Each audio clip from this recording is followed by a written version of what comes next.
ចំពោះយន្តការអធិការកិច្ចជាយន្តការដែលយើងអាចនិយាយបានថាលក្ខណៈបូរេសកម្មយើងត្រូវវិតម្លៃឲ្យឃើញនៅហានិភ័យយើងត្រូវរកឲ្យឃើញនៅហានិភ័យ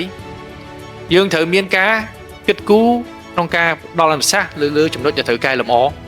កុំឲ្យចំណុចខ្វះខាតរបស់ស្ថាប័នសាធារណៈទៅជាចំណុចដែលធ្វើឲ្យប៉ះពាល់ទៅដល់នឹង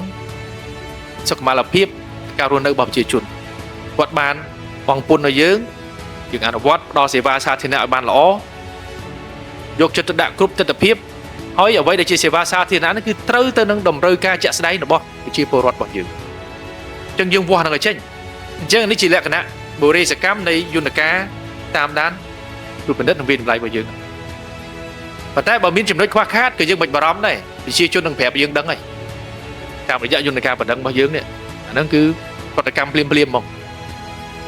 អញ្ចឹងបានយន្តការនេះយើងត្រូវដឹងថាក្នុងនាមជាសេនាធិការយើងមានទាំងយន្តការក្នុងការទទួលបណ្ដឹងយោងទៅលើចំណុចខ្វះខាតរបស់ស្ថាប័នសាធារណៈពីប្រជាពលរដ្ឋដែលប្រើប្រាស់សេវាហើយយើងមានទាំងយន្តការក្នុងការវិតម្លៃជាប្រចាំទៅលើសមិទ្ធកម្មទៅលើការដឹកនាំរបស់ស្ថាប័នសាធារណៈមួយទាំងពីរនឹងបូកចូលគ្នាយើងនឹងអាចជាសេនាធិការមួយដ៏ល្អសម្រាប់រដ្ឋាភិបាលដើម្បីផ្ដល់អនុសាសន៍ទៅលើចំណុចកែលម្អជាប្រចាំហើយតាមដានជាប្រព័ន្ធចំណុចនេះសំខាន់ណាស់